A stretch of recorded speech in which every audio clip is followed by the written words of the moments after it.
Assalamualaikum warahmatullahi wabarakatuh. Alhamdulillah nahmaduhu wa nasta'inu wa nastaghfiruh wa na'udzu billahi min shururi anfusina wa sayyiati a'malina may yahdihillahu fala mudilla lahu wa may yudlil fala hadiyalah. Asyhadu an la ilaha illallah wahdahu la syarikalah wa asyhadu anna Muhammadan abduhu wa rasuluh. Allahumma salli ala Muhammad wa ala ali Muhammad amma ba'du. A'udzu billahi minasyaitonir rajim. Bismillahirrahmanirrahim. Kana an-nasu ummatan wahidah fab'atsallahu an-nabiyyina mubashshirina wa munzirin wa anzala ma'ahumul kitab bil haqq liyahkuma bainan nas fi makhtalafu fihi wa makhtalafa fihi illa allazina utuhu min ba'di ma ja'atuhumul bayyinat bagyam bainahum fahadallahu allazina amanu limakhtalafu fihi minal haqq biiznih wallahu yahdi may yasha'u ila siratim mustaqim. Kanan nasu adalah manusia ummatan wahidah, umat yang satu. Faba'asallahu, maka Allah mengutus an-nabiyina, para nabi. Mubasyirina, yang para nabi tadi sebagai pemberi kabar gembira. Wa mungzirina, dan pemberi peringatan.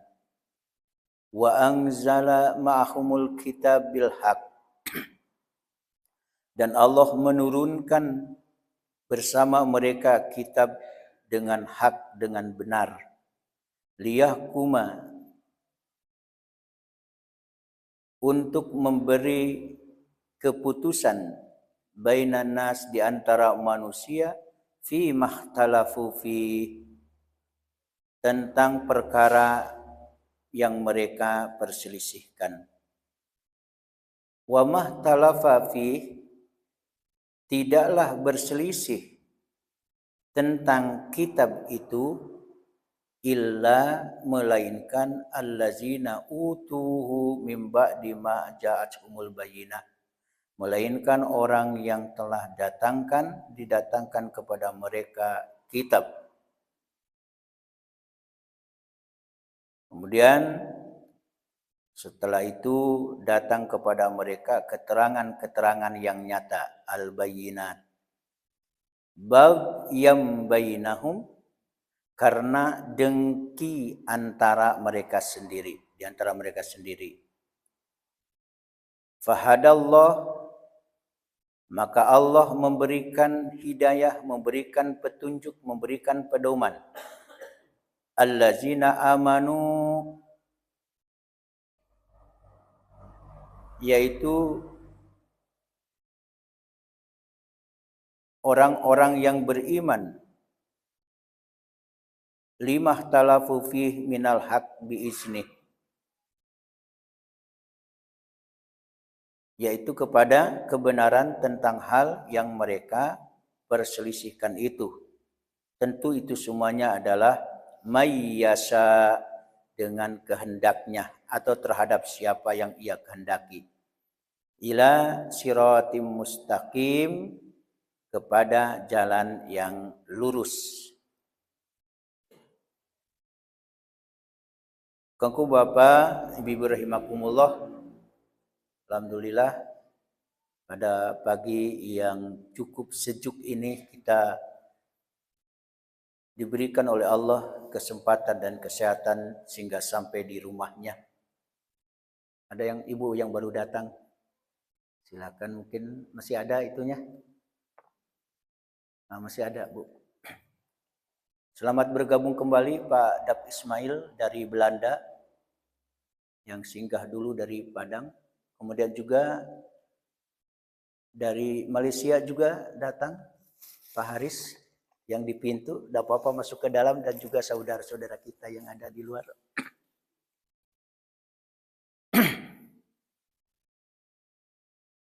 ayat 213 surah Al-Baqarah,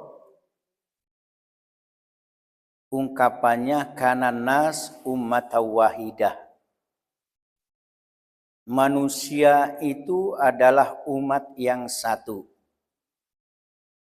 Pendapat umat wahidah ini banyak.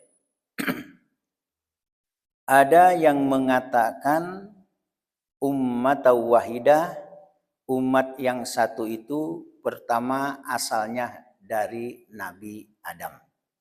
Itu pendapat yang pertama, generasi awal. Sampai kepada Nabi Nuh. Itu ada 10 generasi. Syariatnya, ketentuannya itu diturunkan kepada mereka sebagai pedoman. Namun berselisih. Akhirnya Allah mengutuslah nabi-nabi untuk membawa kabar gembira. Maka ungkapannya kana nas ummatan wahidah fa ba'asallahu nabiyina mubasyirina wa munzirin. Itu pendapat yang pertama. Semuanya pakai dalil, ada. Ada juga Ibnu Jarir mengatakan bahwa hal yang sama dikatakan pada ayat ini tentang kana nasu ummatan wahidah fahtalafu. Itu ada yang mengatakan, Ibnu Mas'ud juga senada, bahwa yang dimaksud adalah Nabi Adam. Kalau dalam tafsir Al-Manar yang kita bahas adalah tafsir Ibnu Katsir. Yang dimaksud umat wahidah adalah makhluk sosial. Dari generasi Nabi Adam sampai Nabi Nuh, itu dalam satu syariat. Silakan bergabung. Nah, ini jamaah kita jamaah internasional. Ya. Bahkan ada dari Singapura, Sungai Pua. Ada juga dalam tafsir Al-Manar bahwa manusia yang dimaksud di sini adalah umat wahidah adalah makhluk sosial, karena umat, kata-kata umat itu menunjukkan banyak. Sekumpulan banyak orang itu umat namanya. Ya, umat wahidah. Sehingga ada ungkapan yang terkenal ini dalam tafsir Al-Manar, al-insan madaniyun bit-tab'a. Apa maksudnya? Ungkapan ini bahwa manusia diciptakan dengan cenderung hidup berkelompok. Kira-kira ada nak geng-geng, kelompok-kelompok, kongko-kongko, ya? Ada kelompoknya hobi oto, ya. Ada nan baburu, ya. Ada nan kelompok palito tuwo, ada nan gaek tageh, kan macam-macam ya. Bahkan saya kemarin baru dimasukkan ke jogging tageh, apa Pak Edi? Ya, jogging tageh, ya, jogging tageh. Nah, kata dalam tafsir Al-Manar Muhammad Ridho, manusia itu al-insan madadiyun bit-tab'a, bahwa manusia itu cenderung ya mengelompok dan ada kelompok-kelompok. Ya, kadang sesolid kelompok, ya, sesolid kelompok, sekompak kelompok, ada saatnya berselisih. Betul atau tidak? Apakah ibu yang dulunya selokal berjumlah 35 akur kasadonyo? Ya, kok ibu nanti tanya? Ada aja. Ya. Artinya, makanya Allah utus para nabi dan rasul. Itu dalam tafsir Al-Manar. Diutuslah para nabi dan rasul. Karena kalau sudah berkelompok, maka cenderung ada perselisihan. Kalau sudah berkelompok, cenderung ada ego. Kalau sudah berkelompok, cenderung ada gesekan. Ada gesekan. Saya baca juga di dalam, saya baca cuma 5 kitab. Terakhir kitab Tafsir Al-Munir yang Wahbah Az-Zuhaili. Tadi malam saya baca juga Sofatut Tafasir, Ruhul Bayan, Al-Jami li Ahkamil Quran, itu yang dibaca tadi malam dari 44 kitab tafsir di rumah. Bahkan ada yang jilidnya sampai 28 jilid, satu tafsir. 28 jilid. Ya. Saya coba baca tentang surah Al-Baqarah 213 ini. Menurut pendapat bahwa jumlah nabi, mudah-mudahan letakana sampai pulang enak. Jumlah nabi menurut riwayat dan pendapat itu berjumlah 124.000. Ya. Jumlah nabi dan rasul itu berjumlah 124.000. Yang menjadi rasul kan beda. Nabi, apa nabi ini pengertiannya?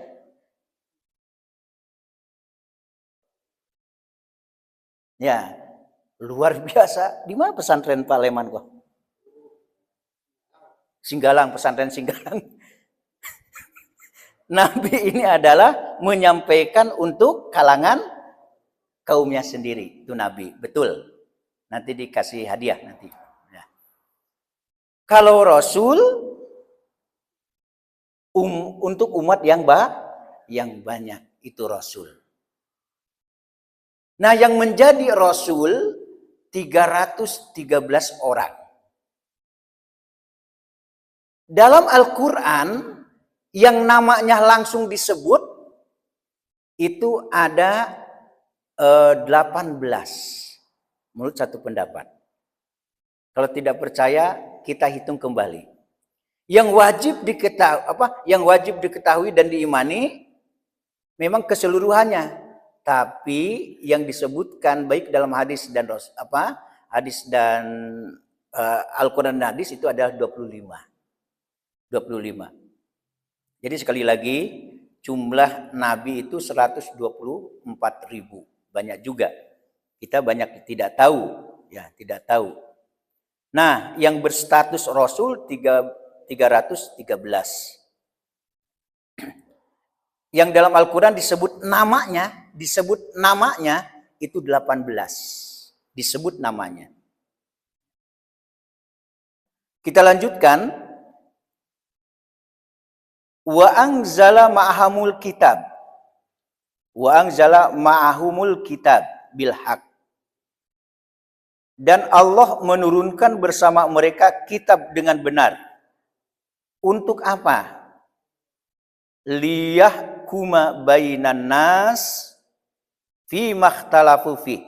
Ini membuktikan kalau ada yang berpendapat mereka asalnya satu, Nabi Adam. Kemudian juga sampai Nabi Nuh. Ya, itu syariatnya sama. Karena cenderung kalau sudah banyak nabi tentu ada umatnya, ada kaumnya. Maka mereka berselisih.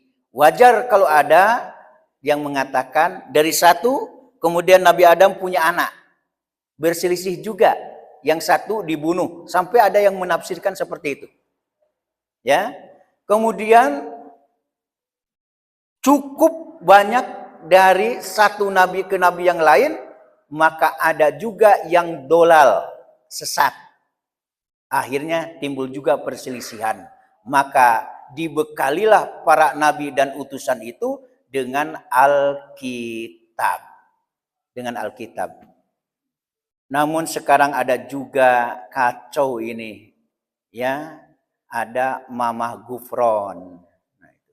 Sudah dilihat, saya kan menyebutkan seminggu yang lalu Mamah Gufron itu. Luar biasa.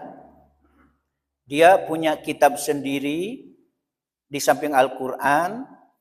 Kemudian dia bisa berkomunikasi dengan seluruh malaikat. Dan dia bisa video call dengan malaikat-malaikat. Dan dia juga bisa nanti menjaga neraka demi pengikutnya. Itu Mamah Gufron. Nanti dilihat saja ini saja diketik Mamah Gufron, maka akan keluar. Ya, akan keluar. Ya. Itu Mamah Gufron. Ya. Alunai. Malah semakin banyak pengikutnya. Semakin banyak pengikutnya. Termasuk orang awak ada yang ikui, ambo dapat berita, ya. Dapat berita. Nah, ini yang sedang didalami untuk Sumatera Barat. Saya sudah telepon baik Majelis Ulama, baik dari kawan-kawan, ya, karena ini gawat. Gawat. Punya pesantren Mamah Gufron ini 13 pesantren. Ya, 13 pesantren dan satu pesantren itu banyak juga jamaahnya. Nah, padahal umat dahulu termasuk yang sekarang 1446 Hijriah 2024 ini sudah datang Al-Bayyinat. Mana Al-Bayyinat? Al-Quran sekarang. Tapi masih banyak juga yang sesat. Masih banyak juga yang sesat. Diungkapkanlah dalam surah Al-Baqarah 213 ini, wa anzala ma'ahumul kitab bil haq. Nah, untuk apa?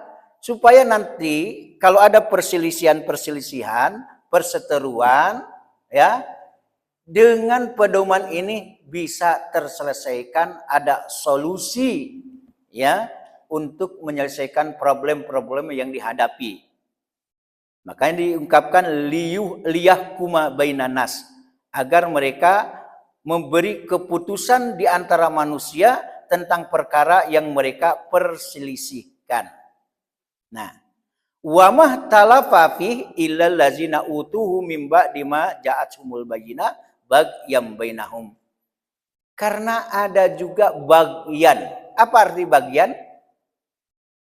Datang betul keterangan, datang betul hujah argumen, datang betul keterangan-keterangan, tapi kalau sudah ada bagian, apa arti bagian? Kebencian, inilah permasalahan.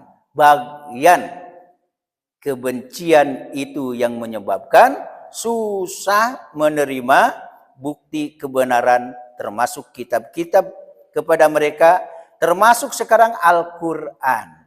Bahkan Al-Quran bisa dipermainkan. Al-Quran bisa dipermainkan. Kita ambil contoh penafsiran ada yang sekarang. Ya, penafsiran yang salah. Ini penafsiran yang salah. Bahwa Ka'bah itu adalah kubus berhala. Ini contoh penafsiran yang salah. Yang sekarang beredar. Bahwa Ka'bah itu adalah kubus berhala yang disembah-sembah oleh umat Islam. Ini bagi orang yang kurang ya pemahaman agamanya bisa termakan kaji ini. Ya, yo, bentuknya kubus. Yang dilihat adalah fisik Ka'bahnya. Kemudian ada juga penafsiran. Alam taro kaifa fa'ala rabbuka bi ashabil fil. Tidakkah kalian memperhatikan akan tentara-tentara gajah? Ayat ini bohong. Ini penafsiran Qadirun Yahya yang hidup besar di Sumatera Utara. Saya tidak disebutkan daerah. Cuman luas. Dan sampai juga ke daerah kita. Pengikutnya banyak juga profesor. Bayangkan profesor. Amuh ikui. Lah, Bahkan pengikut Qadirun Yahya, mungkin Pak Haji Masrul Mesa tahu dulu. Kalau nggak salah saya dapat informasi juga dari beliau, itu kalau sholat harus ada foto guru. Harus ada foto guru. Bahkan penafsiran tentang ayat ini bohong. Kenapa? Masa Al-Quran berbicara tentang gajah? Mana bisa gajah hidup di gurun pasir yang tandus tak ada rumput? Maka ini ayat bohong. Alam taro kaifa fa'ala rabbuka biashabil fil.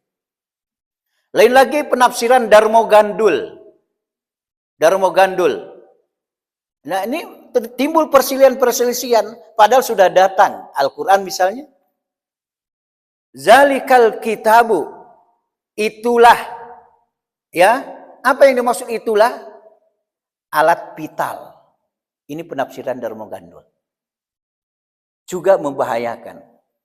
Makanya kenapa cenderung kita bahas ayat demi ayat, ya, penafsiran seperti ini. Biar seminggu sekali, alhamdulillah sekarang sudah sampai ke ayat 213. Mudah-mudahan Bapak Ibu umurnya sampai surat An-Nas. Tidak terbayang. Surat An-Nas berapa umur ya? Naro berapa umur? Kalau sudah sampai surat An-Nas.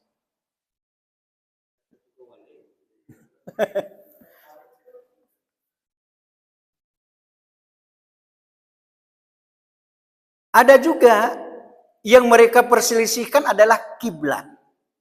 Ada juga yang mereka perselisihkan adalah arah kiblat, berselisih.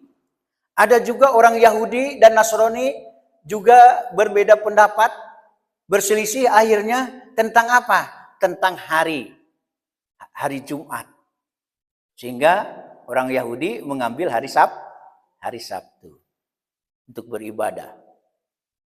Padahal sebenarnya sudah datang keterangan berupa dulu ada Taurat, ada Injil, ada Zabur, ya, ada suhuf-suhuf, tapi tetap mereka itu tidak menghiraukan pedoman. Kalau sekarang tentu umat Nabi Muhammad adalah Al-Qur'an. Ada juga mereka berselisih pendapat mengenai puasa. Di antara mereka ada juga yang puasanya hanya setengah hari saja. Ada pula yang puasanya hanya meninggalkan jenis makanan tertentu saja. Bahkan sekarang ada yang vegetarian ya. Keyakinannya apa? Tidak boleh makan daging. Ada juga puasa putih itu apa tuh? Oh, tidak boleh makan daging. Oh, tumbuh-tumbuhan saja. Itu yang vegetarian tuh ya. Nah, itu. Masih ada tuh kira-kira sekarang. Masih itu.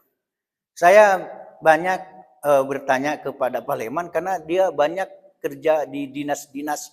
Ya, dulu bekerja di dinas pertanian karena beliau jadi petani dulu.